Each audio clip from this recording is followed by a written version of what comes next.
Don't hate me because I'm brown. My people worshiped the sun for years, sacrificing their village virgins, eating their dead, calculating sums beyond mathematicians' greatest dreams until the brain power grew beyond them.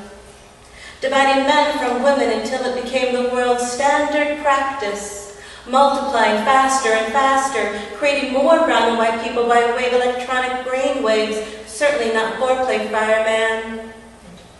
Until the world grew too small for the human race population, and anew white people were born to weed the garden and bury the dead, and who did such a good job.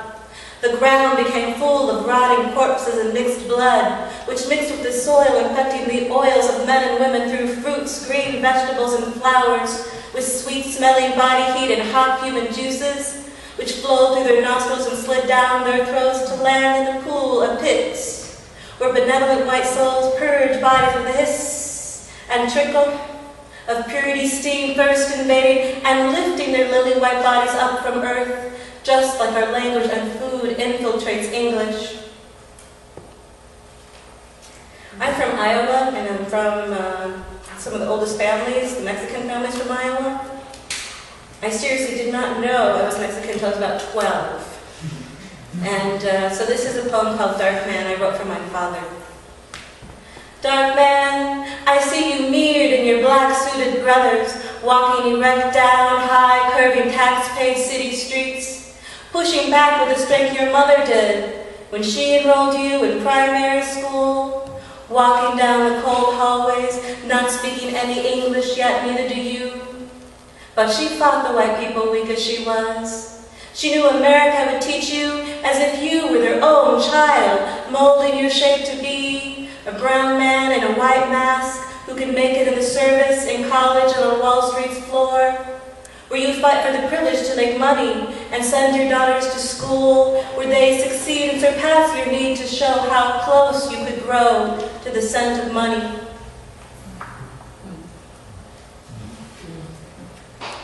We're going to switch to a love poem.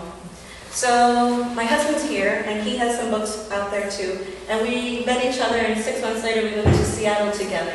So I wrote this on the way, when we were between like moons, like between Wyoming and Montana, or somewhere out there, and it was completely bare.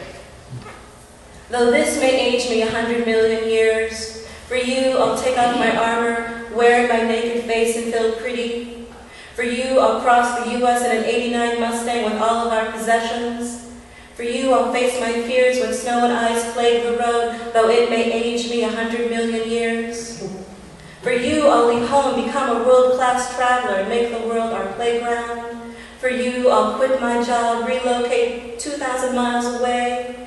For you, I'll remember how to roar again with laughter after hundreds of miles drunk off beer and deep tongue kisses. With you, I'll smoke until we're old and gray, passing the coffee can, rolling our own J's. With you, I'm free to remember who I am, who I was, and who I want to be. With you, I'm not afraid to face the truth and spread sunshine as we drive to state, ever west, ever loved, as we stop, gas up, and go on and on.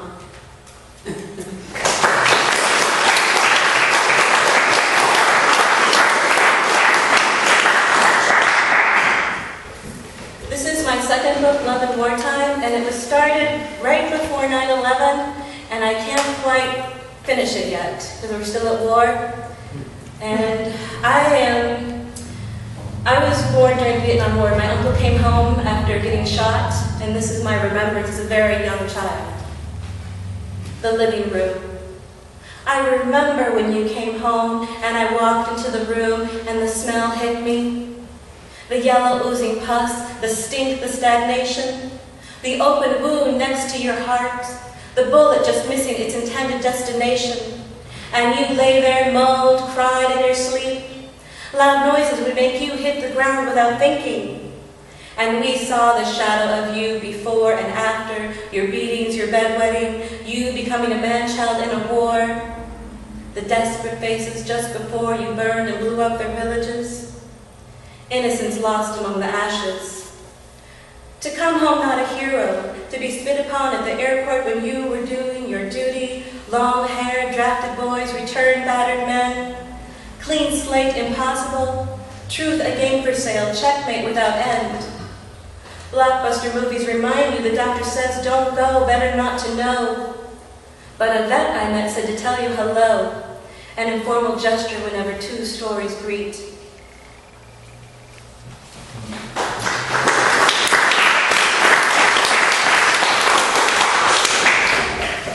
I'm trying to watch my time because there's some new ones I want to get to. This is a short one. It's called On the Question of War. To agree would be to give up life, embrace death, relinquish the cold night air, the sound of rain pitter-pattering on the leaves, and the gorgeous trees with roots so deep they must be what holds the earth together.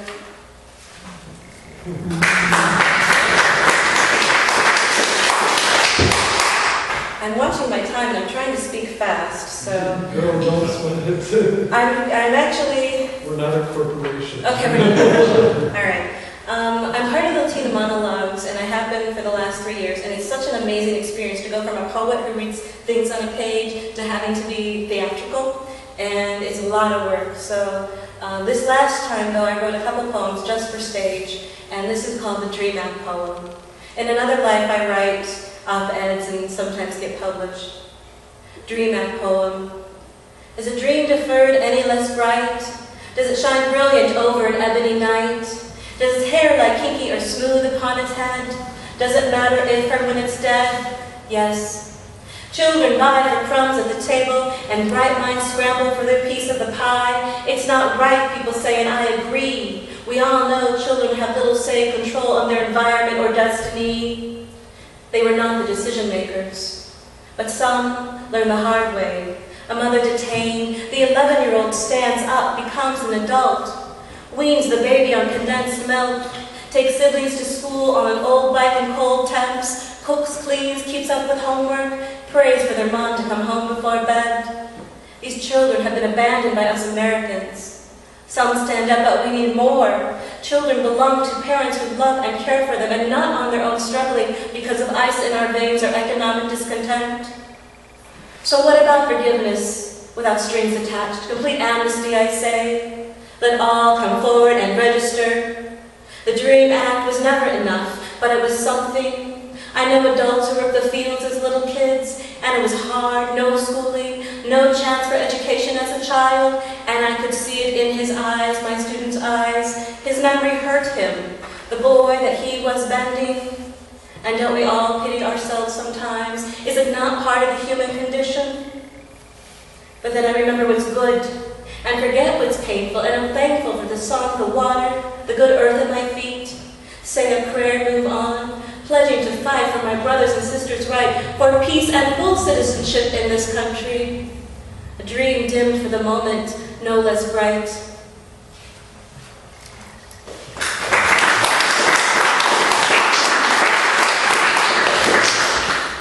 I'm sure in Racine you guys have a lot of strong activists. Well, Milwaukee does too. And I wrote this poem for all the people that I know that work very hard. So it's actually a love poem, even though it doesn't sound like one. Milwaukee, you kill me, you hurt me with your segregation, human degradation, and homelessness. Day in, day out, you slay me with your congested roads, potholes the size of craters, and white flight. You crush me with your never-halting poverty and unequal education. I weep when I see baby seagulls trying to fly, smashed under rolling asphalt tires and slick motorists. I get angry when I count geese, know they were gassed and stripped from the park ring tarmac. All this waste, all this anger and pain is just symptomatic for how precious life is treated. Our paternal fathers as brave young men and women to hurt and kill and die and maim others just like them, caught up in this awful war, this unending blank check the military-industrial complex gets under not 1 or 2 or 3 generations, but for as long as we as a people look back. What's happening here is not like any other cities or city-states. It would appear to be the dreaded disease of capital manipulation, money outweighing people, plants, and living things. And yet, I see a blue heron in the city at the lagoon near the lake, and it stands so still and straight. If you look sideways at it, it disappears. I count 100 geese and many baby seagulls who are losing their brown feathers and learning to fly straight, if not high enough to soar over a lone biker. Some people, some species do survive, and I guess are stronger than before the storm hit them. And children do live past their 20s and graduate from college and take on their parents', teachers, or neighbors' golden path. Others do go on and carry the torch, the light that is in us, some of us. And maybe it's like that tall, thin, dark woman singing this morning along the lake memorial, high and clear, a soprano, an alto, a tenor quality, up and down, her notes like a scale. Somehow her voice survived. And it was music to a poet contemplating the highs and lows of living in Milwaukee at this time and moment. And while no place is perfect, there is an energy here, a rustling of wings, ideas, and solutions to problems that plague us. And we try to save the world one hand at a time. But it's not enough. It's never enough. And yet, we Milwaukeeans keep trying. We are not licked yet.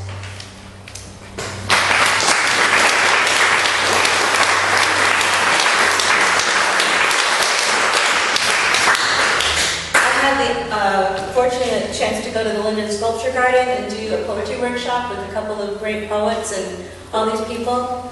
And we got to touch the sculptures, which you know is a no-no in the art world, right? You can never touch things. So these came from that, it was just like a week ago. So this is me commenting on us looking at the poems, or the poets looking at the sculptures, and it was kind of funny. Outsiders. Outsiders peel back meaning like an orange, lend their own vision. How tainted interpretation. I was reading Ginsberg too.